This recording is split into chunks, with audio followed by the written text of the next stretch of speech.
Selamat siang teman-teman dan Pak Kristus. Sebelum kita memulai masuk ke dalam presentasinya, terlebih dahulu kami akan memperkenalkan diri kami masing-masing. Saya Florence Delin dengan RRP 32030211063. Saya Elizabeth Setiawati Gunawan dengan NRP 32030210053. Saya Octaviana Maria Toluku dengan NRP 32030210068.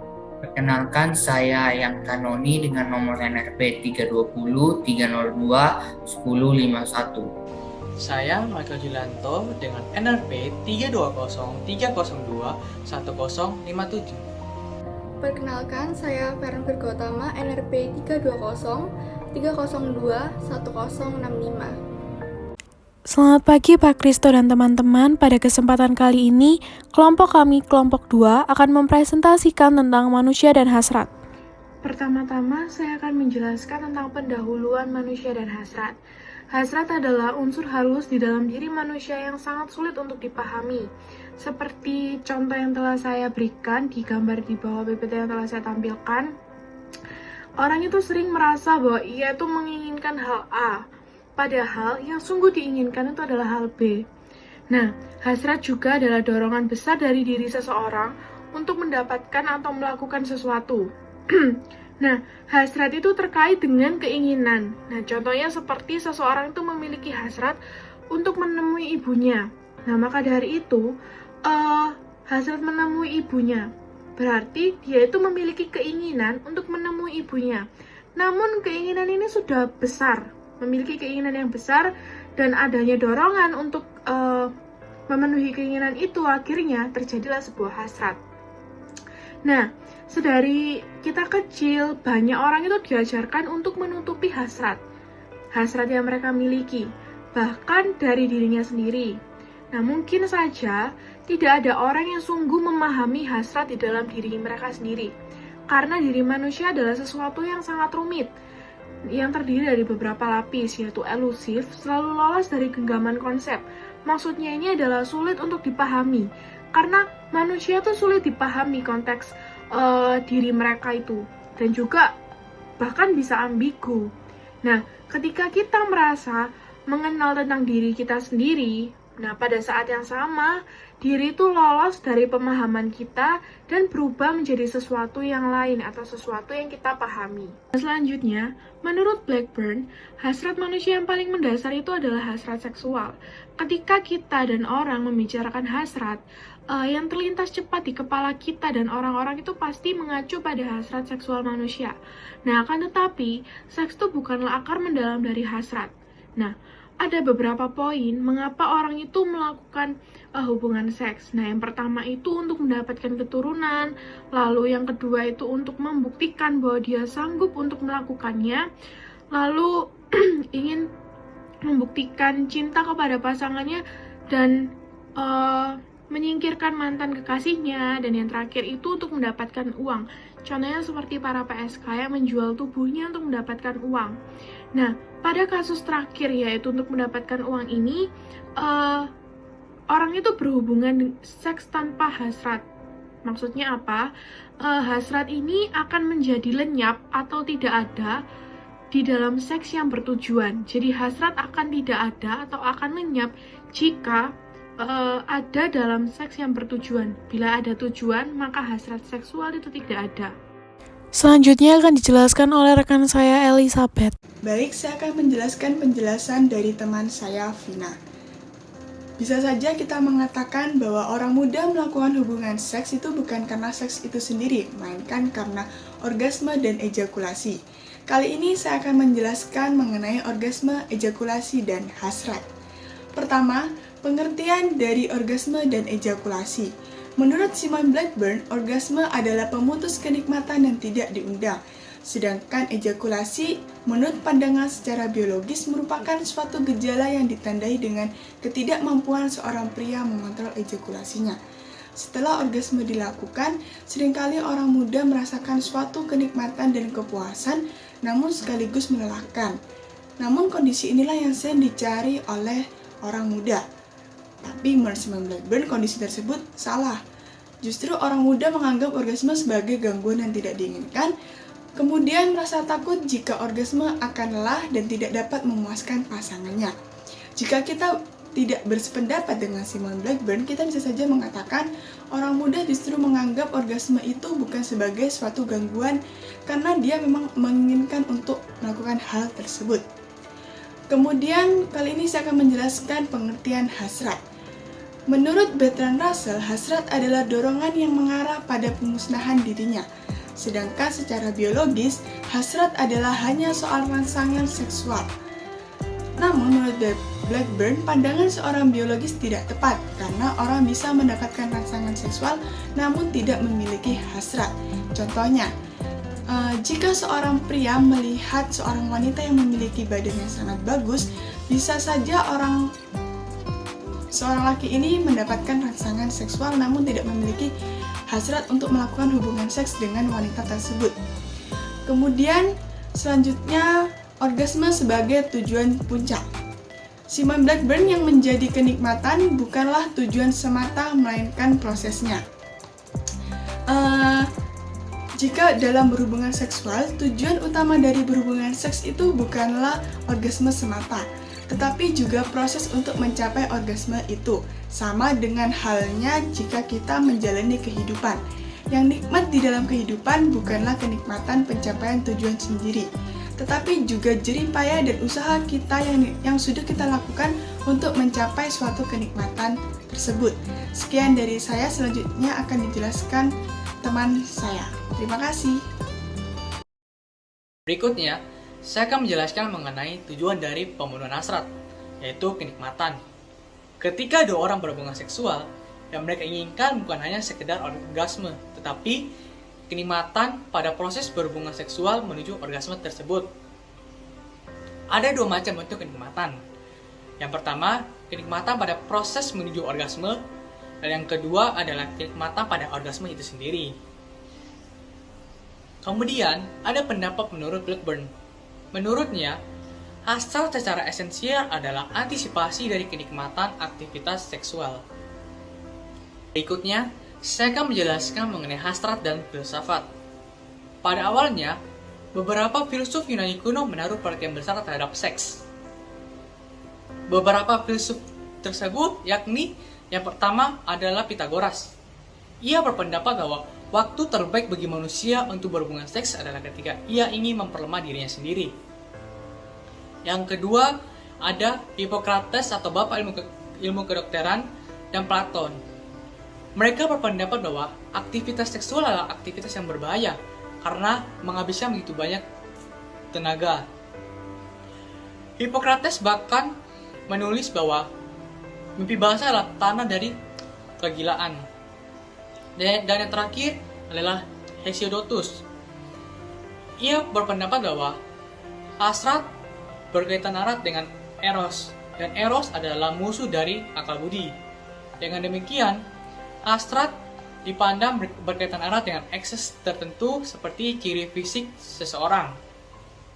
Namun, cara berpikir tersebut berbeda dengan yang ada dalam tradisi filsafat timur, yaitu filsafat Tao.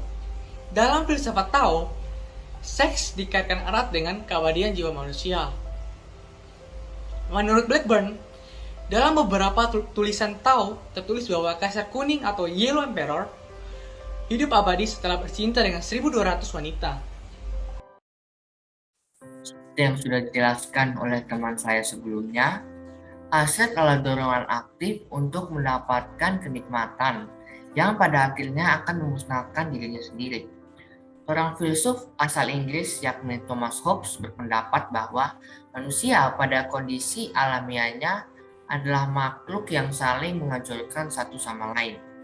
Ia juga menulis, dorongan yang disebut sebagai hasrat adalah kenikmatan sensual. Akan tetapi bukan hanya itu, ada juga kenikmatan di dalam pikiran.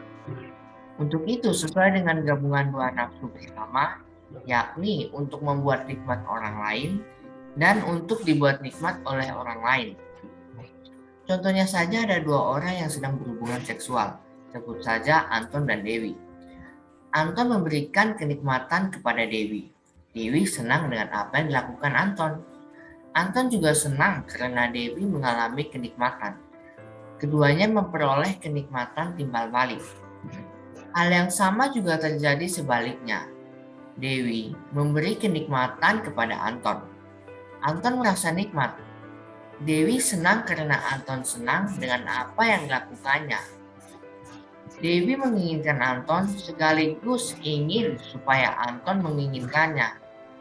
Jika semua berjalan lancar, itulah yang terjadi dan akan terjadi kenikmatan secara timbal balik.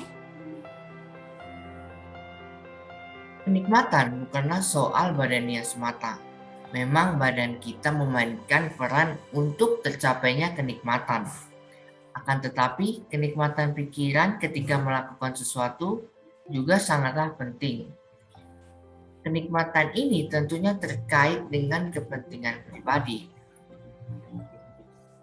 Kenikmatan timbal balik seperti yang sudah saya jelaskan di atas, kenikmatan macam ini memberikan suapan kenikmatan yang besar kepada hasrat. Tidak heran banyak orang yang tidak bisa hidup tanpa seks. Selanjutnya akan dilanjutkan oleh teman saya. Terima kasih. Orgasme di dalam pemenuhan hasrat seksual merupakan suatu pengalaman kesatuan. Dua orang bersama menjadi satu, menyebabkan hasrat kesatuan yang serupa dapat diterapkan untuk memahami kenikmatan.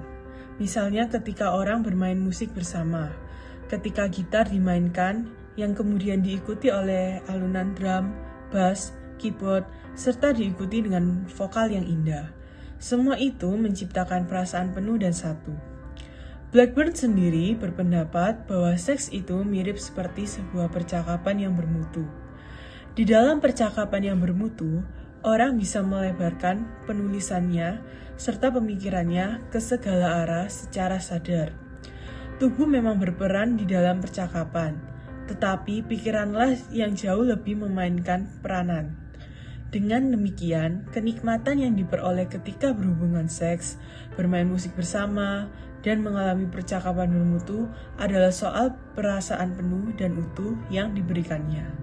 Perasaan penuh dan utuh yang hanya bisa diperoleh dari pemenuhan hasrat yang bersifat timbal balik. Kesatuan yang bersifat timbal balik ini tidaklah bisa dipelajari secara teknis. Buku-buku yang mengajarkan cara berhubungan seks, 90 cara untuk mencapai percakapan bermutu, dan sebagainya justru akan menghilangkan mistik yang membuat kesatuan itu menjadi mungkin. Penjelasan teknis dan mekanis tentang seks dan percakapan justru membuat roh kesatuan yang membuat tindakan itu terasa nikmat menghilang. Itulah juga sebabnya mengapa penelitian ilmiah di bidang seksologi yang dilakukan secara intensif oleh Kinsey justru luput dari pemahaman akan esensi seksualitas. Bukanlah gerakan, demikian kata yang diucapkan oleh Blackburn, melainkan pikiran di balik gerakan itulah yang penting bagi pemuasan hasrat. Kesatuan di dalam percakapan, seks, dan bermain musik bersama bukanlah kesatuan yang bersifat individualistik, seperti penulis bermain musik dan kamu bermain musik, serta secara kebetulan kita cocok, melainkan bahwa kita melakukannya secara bersama. Nah, di dalam proses itu, kita berdua saling menyadari keberadaan masing-masing dan saling membuat penyesuaian. Logika yang sama kurang lebih berlaku di dalam hubungan seksual dan percakapan yang bermutu. Kebersamaan di dalam tindakan dan pikiran itulah yang menciptakan Saya akan menjelaskan poin berikutnya. Ya, akan tetapi kehidupan nyata tidaklah berlangsung seideal itu. Kebosanan tentunya juga menimbulkan suatu masalah. Kecenderungan individualistik juga bisa menghancurkan momen kesatuan yang muncul dari kebersamaan itu sendiri. Rasa malu menciptakan rasa tertutup dan menimbulkan adanya keretakan relasi timbal balik. Kemudian kepatuhan yang berlebihan menciptakan sikap yang berpura-pura. Seperti seorang istri berpura-pura merasakan seks ketika sudah berhubungan intim dengan suaminya. Atau seorang istri menikmati cerita dari suaminya ketika menonton sebuah pertandingan sepak bola. Demikian tulis Blackburn. Dapat membayangkan bahwa kita mengalami kesatuan Hobbesian, ketika sebenarnya kita tidak mengalaminya. Anda dapat berpikir bahwa Anda telah menciptakan kenikmatan timbal balik, padahal sebelumnya tidak. Dengan demikian, kenikmatan pemuasan, hasrat terletak di dalam perasaan utuh dan satu momen. Ini faktual dan ideal. Artinya momen ini sungguh terjadi, sekaligus juga bisa lumpuh akibat gangguan-gangguan yang ada. Ya benar, gangguan ada, tapi bisa dilampaui dengan memahami hasrat manusia sebagai dorongan yang diarahkan pada kenikmatan dalam kerangka kesatuan, maka dapat memahami hasrat manusia dalam kerangka kemanusiaan. Kita mungkin bertanya-tanya, apa sih itu hasrat? Hasrat adalah sumber kebahagiaan yang membuat hidup manusia semakin manusiawi. Kemudian, apa itu kepuasan hasrat? Kepuasan hasrat adalah kepuasan yang dapat dirasakan manusia ketika mendapatkan sesuatu yang diinginkan. Dan ada teori yang mengatakan bahwa hasrat adalah bagian dari manusia yang tanpanya manusia tidak akan pernah jadi manusia. Ya, memang itu benar adanya. Sudah saatnya kita sekarang menganggap bahwa hasrat bukanlah sebuah cacat atau godaan setan, tapi hasrat adalah sebagai bagian dari kemanusiaan. Sekian presentasi dari kelompok kami, semoga bermanfaat dan terima kasih.